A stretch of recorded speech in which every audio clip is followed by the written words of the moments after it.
ನಮಸ್ಕಾರ ರೀ ಎಲ್ಲರಿಗೂ ಹಬ್ದಾಗ ಮಾಡುವಂಥ ಶಂಕರಪಾಳೆ ರೆಸಿಪಿ ಈ ವಿಡಿಯೋದಾಗ ಈಸಿ ಮೆಥಡ್ದಾಗ ತೋರಿಸ್ತೀನಿ. ಎಲ್ಲರೂ ಕೂಡ ಮಾಡ್ಕೋಬೋದ್ರಿ, ಎಲ್ರಿಗೂ ಇಷ್ಟ ಆಗತ್ತೆ ರೀ. ಮತ್ತು ಬರ್ರಿ ರೆಸಿಪಿ ನೋಡೋಮ್ರಿ. 1 ಕಪ್ ಅಷ್ಟು ಡಾಲ್ಡಾ ತೊಗೊರಿ, ಬಿಸಿ ಮಾಡ್ಕೊರಿ. 1 ಕಪ್ ಅಷ್ಟು ಹಾಲು ಅದು ಕೂಡ ಬಿಸಿ ಮಾಡ್ಕೊರಿ. ಡಾಲ್ಡಾದಾಗ ಹಾಲನ್ನು ಮಿಕ್ಸ್ ಮಾಡಿರಿ. ನೆಕ್ಸ್ಟ್ ಅದ್ರಾಗ 1 ಕಪ್ ಅಷ್ಟು ಸಕ್ಕರೆ ಕೂಡ ಮಿಕ್ಸ್ ಮಾಡಿರಿ. ಸಕ್ಕರೆ ಕರಗುತನ ಮಿಕ್ಸ್ ಮಾಡ್ಕೋತಾ ಇರ್ರಿ. ನೆಕ್ಸ್ಟ್ ರೀ ಅರ್ಧ kg ಅಷ್ಟು ಮೈದಾ ಹಿಟ್ಟನ್ನ ತಗೋರಿ. ಚಿಟ್ಕಿ ಅಷ್ಟು ಅದ್ರೊಳಗೆ ಉಪ್ಪನ್ನು ಆ್ಯಡ್ ಮಾಡಿರಿ. ಈ ಮಿಕ್ಸ್ ಮಾಡಿರ್ತೇವಲ್ರಿ ಸ್ವಲ್ಪ ಆಗಿ ಆ್ಯಡ್ ಮಾಡ್ಕೋತ ಹಿಟ್ಟನ್ನು ನಾದಿದ ನಂತರ ಲಟ್ಸಾಕ ಚಾಲು ಮಾಡಿಬಿಡ್ಬೇಕ್ರಿ. ಲಟ್ಸಿದ ಬಳಕ್ರಿ ಸೈಡಿಗೆ ಎಡ್ಜಸ್ ಇರ್ತಾವಲ್ರಿ, ಕಟ್ ಮಾಡಿರಿ. ಸರಿಯಾಗಿ ಚೌಕ್ ಆಕಾರದಲ್ಲಿ ಕಟ್ ಮಾಡ್ಕೊರಿ. ಹಂಗೆ ಸೈಡ್ದಾಗ ಎಣ್ಣೆ ಕಾಯಕ್ಕೂ ಇಡಬೇಕ್ರಿ. ಎಣ್ಣೆ ಕಾಯನ ರೀ ಶಂಕರಪಾಳೆ ಎಣ್ಣೆಯಾಗ ಸೌಕಾಸ ಬಿಡ್ರಿ.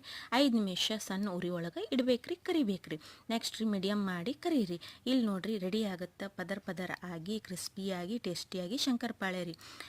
ನೀವು ಒಮ್ಮೆ ಟ್ರೈ ಮಾಡಿರಿ. ಹಾಗೆ ನನ್ನ ಚಾನಲ್ಗೆ ಸಬ್ಸ್ಕ್ರೈಬ್ ಮಾಡಿರಿ, ಲೈಕ್ ಮಾಡಿರಿ, ಶೇರ್ ಮಾಡಿರಿ. ಧನ್ಯವಾದಗಳು.